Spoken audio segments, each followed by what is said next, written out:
लक्ष्मण बोले मैं सिर के पास खड़ा था। राम जी बोले अब चरणों में जाके खड़े हो, जाओ चरणों में जाओ। और रावण के चरणों में जैसे लक्ष्मण जी गए, तब रावण ने लक्ष्मण जी को बुलाया और बुलाकर कहा, लक्ष्मण जी ने पूछा आपकी कोई अंतिम इच्छा हो, प्राण छूटने वाले हैं, आपके प्राण जाने वाले हैं, नाभि में अमृत सूख चुका है, बाण लग चुका है, आप मरने वाले हो, कोई आपकी इच्छा हो तो जरूर बताना। रावण मरते मरते भी एक सत्कर्म करते हुए चले गया। शायद दुनिया के लोग उसका वर्णन करें चाहे नहीं करें, पर पूर्णिमा शिव महापुराण की कथा आज ये अवस्थी परिवार भोपाल सरगुप्ता परिवार छत्तीसगढ़ से करा रहा है। तो इस प्रसंग को अपने जीवन में उतार कर रखना कि मरते मरते रावण एक सत्कर्म कर कर चला गया और लक्ष्मण जी से कहकर चले गया कि हे लखनलाल, मेरे राघव जी से विनती करना, मेरे राम जी से विनती करना कि मेरे जितने राक्षस मरे, ये तो मेरे राम जी और लखनलाल जी और उनकी सेना के द्वारा मरे हैं। जो राम की सेना के द्वारा मरे हैं या राम के द्वारा मरे हैं या लखनलाल जी के द्वारा मरे हैं, उनके द्वारा मरे हुए मेरे सारे राक्षस तो उनके हाथ से मर मर के बैकुंठ चले गए, पर इतने सारे बंदर ये हमारे हाथ से मरे हैं, इनको बैकुंठ मिलेगा क्या जो हमारे हाथ से मरे? तो लखनलाल जी आप राघव जी से विनती करना कि मेरे प्राण आज दशहरे पर छूटे हैं, पर पूर्णिमा तक इंतजार करना, मेरा अंतिम संस्कार तब करना जब ये बंदरों को भी कुछ अच्छा पद प्राप्त हो जाए, इन बंदरों को भी अच्छा पद प्राप्त हो जाए। रावण का शव पड़ा रहा, मंदोदरी बिलखती रही, रोती रही, विभीषण बात और संवाद राम जी से करते रहे, पूर्णिमा तक पड़ा रहा। तब अंत बिंदु क्या हुआ? जब पूर्णिमा का चंद्र आया, तब राघव जी ने कहा, ए चंद्रदेव, आप शंकर जी के मस्तक पर विराजमान हो, कृपा करो, इन रावण के साथ वालों का उद्धार तो मेरे हाथ से मरते से ही हो गया, बस इतनी कृपा और कर दीजिए कि आपकी चंद्रमा की अमृत की बूंद इन बंदरों पर गिरा दीजिए, जिससे ये पुनः जीवित हो जाए, इनको अमृत तत्व मिल जाए। ये भक्ति का तत्व है, ये भक्ति का तत्व है। रावण के तब अंतिम संस्कार हुआ। अब सोचिए, जाते जाते भी भलाई का काम करके जा रहा है। और आज के जमाने में व्यक्ति जाते जाते भी पूरे झगड़े का काम करके जाता है। लिख के जा रहा हूं, ये मेरे शरीर को हाथ नहीं लगा, ये मुझे छुए नहीं। अरे ऐसा कहां का काम?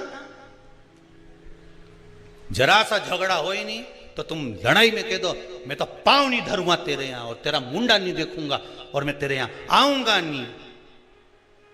अच्छा, तुम जैसे संसार के लोगों से लड़ाई करो कि तो मैं तेरे यहां आऊंगा ही नहीं, ऐसी लड़ाई एक आध दिन तुम महादेव से कर लो कि मैं तेरे यहां आऊंगा ही नहीं, तो महादेव के नहीं आएगा तो बांध के लाएंगे, पर आना तो पड़ेगा। ऐसी लड़ाई तुम कर लो भगवान से कि मर जाऊंगा पर तेरे यहां नहीं आऊंगा। संसार के लोगों से लड़कर तो कह सकते हो कि मैं तेरे यहां नहीं आऊंगा, झगड़ा कर लिया, लड़ लिए, बोल दिया, अपशब्द ताने कह दिया, पर भगवान से लड़कर कह दे तो कम कि हम तुम्हारे यहां नहीं आएंगे, जा तुमसे जो बन जा कर लो, जाओ कर लो। भगवान से कौन लड़ा? अमृत की वो बूंद है चंद्रमा, बरसा रहा।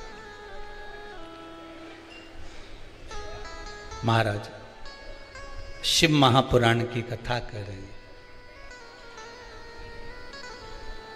शंकर नाम में वो अमृत छुपा हुआ है। क्यों कहते हैं महामृत्युंजय? क्यों कहा गया?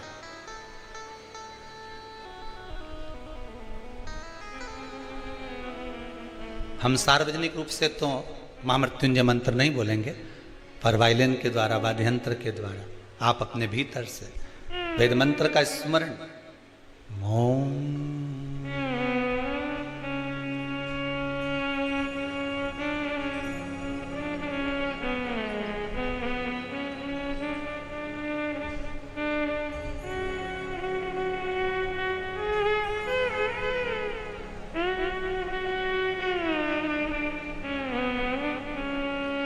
इसमें अमृत छुपा है। एक बार आप नेत्र बंद कर इसी वाद्ययंत्र के साथ ध्यान लगाकर इस त्र्यंबक मंत्र का, महामृत्युंजय मंत्र का फिर एक बार स्मरण करिए।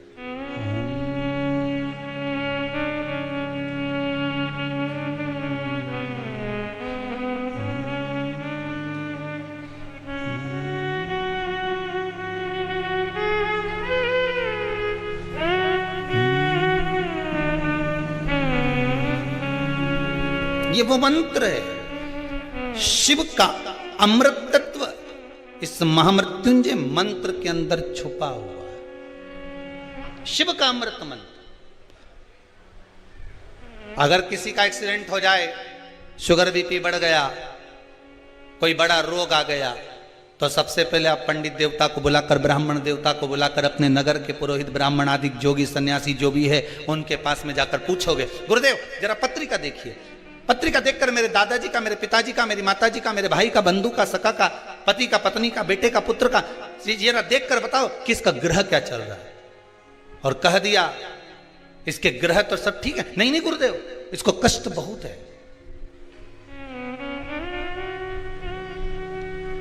बहुत कष्ट में।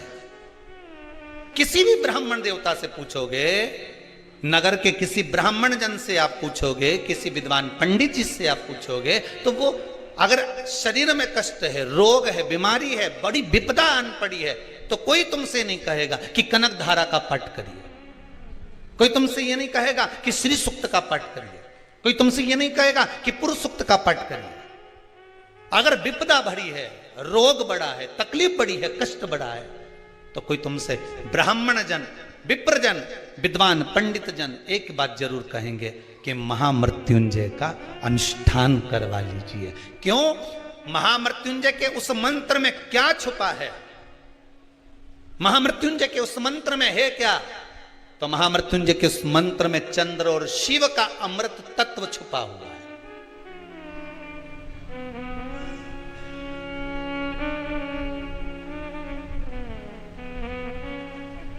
वो अमृत तत्व छुपा है। श्री शिवाय नमस्तुभ्यम, ये शिव महापुराण का मूल मंत्र है। जैसे भागवत जी का मूल मंत्र है ओम नमो भगवते वासुदेवाय, रामचरितमानस का मूल मंत्र है सीताराम, श्री राम।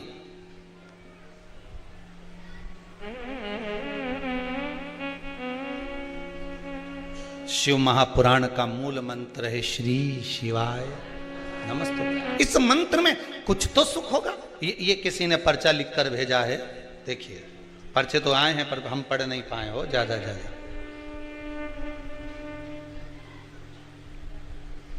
कमल किशोर जी शर्मा,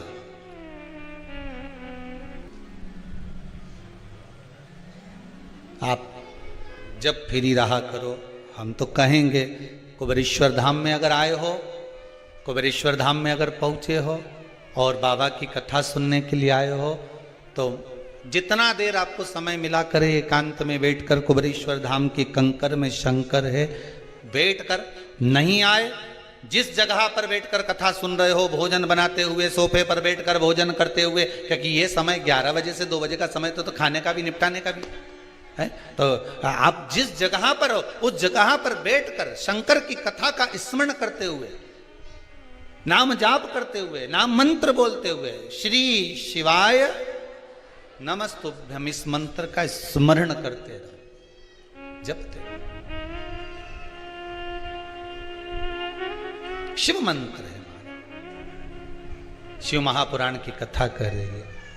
लंकाधिपति लंकेश, रावण भी अहंकार था, रावण में अभिमान था, दुराचारी भी था मान सकते हैं, पापी भी था मान सकते हैं कि उसने पाप कर्म करा, माता सीता का हरण करा, सब कुछ मानते हैं कि करा होगा, किया होगा, सब मानते हैं।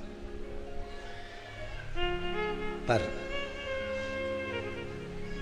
अहंकार, अभिमान, अहम व्यक्ति का जब जाता है तो व्यक्ति आप रूप निर्मल होता चले जाता है। जब अहंकार जाता है तब निर्मलता जाती है। होता है कभी कभी गुल्लक, किस किस के यहाँ पर गुल्लक, बच्चे लोग जो पैसा डालते हैं, है किसी किसी के यहाँ, आप लोगों के यहाँ जितने लोग आस्था पर कथा सुन रहे हैं, एक छोटे से बच्चा, छोटा बच्चा एक गुल्लक तैयार करता है, उस गुल्लक में रुपया डालता जाता है, पैसा डालते जाता है, गुल्लक में रुपया पैसा भरते जाता है, पैसा डाल रहा है, रुपया डाल रहा है। पर विचार करिएगा, एक दिन गुल्लक को अहंकार आ जाए कि जितने रुपए डले हैं सब मेरे। बोलो सही बात है? ये गुल्लक के हैं क्या है? और एक दिन गुल्लक को अहंकार आ जाए कि जितना रुपया डाला ये सब मेरा है, इसमें जितना पैसा पड़ा सब मेरा है, और गुल्लक को अहंकार आ जाए, और एक दिन कहीं का व्यक्ति आए और छोरे ने जो गुल्लक उठाई ने उनके दो दोचा फेंका ने पैसा सब निकल के बाहर आया। तब गुल्लक को समझ में आया कि जब तक मैं फूटी नहीं, जब तक मुझे फोड़ा नहीं, जब तक मुझे तोड़ा नहीं, जब तक मैं टूटी नहीं, तब तक ये धन मेरा था। गुल्लक को अभिमान था जब तक धन मेरा था, और जैसी टूट गई फिर समझ में आया कि ये धन मेरा नहीं था, मैं तो गुल्लक थी, इकट्ठा कर रही थी, दूसरे के लिए जोड़ रही थी, और एक दिन जिसके लिए जोड़ा उसी ने मुझे, हर जम के तो बोलो, तोड़ा। मैंने जिसके लिए जोड़ा उसी ने मुझे तोड़ा, और तोड़ा तो मैंने जिंदगी भर इसी के लिए जोड़ा था, मुझे छोड़ना पड़ेगा, देना पड़ेगा। गुल्लक की कथा नहीं, अपन सब की कथा है। जैसे गुल्लक में 5-5 रुपया, 2-2 रुपया, 10-10 रुपया, 50-50 रुपया, 100-100 रुपया, 1000-1000, 2000, ये सब जोड़ जोड़ कर जो हमने रखा गुल्लक में, उसी तरह हम गुल्लक की तरह हैं। एक छोटा सा फ्लैट है, खरीद लो, थोड़ा सा बना लो, किसके लिए? बच्चे बड़े होंगे उसमें रहेंगे। गुल्लक की तरह हम भी जोड़ना है। साड़ी मिली मायके से, नहीं पहनी, अच्छी थी, बेटी के लिए रख दी, और अच्छी थी, बहू को चढ़ावे में चढ़ा देंगे। रकम ले रही हूं दिवाली पर, ऐसी रकम लूं कि बहू के चढ़ावे में चढ़ जाए, ऐसी रकम लूं कि बेटी के काम में आ जाए, ऐसी रकम लूं कि छोरा पहन ले, ऐसी रकम लूं कि छोरी पहन ले। अब हम गुल्लक की तरह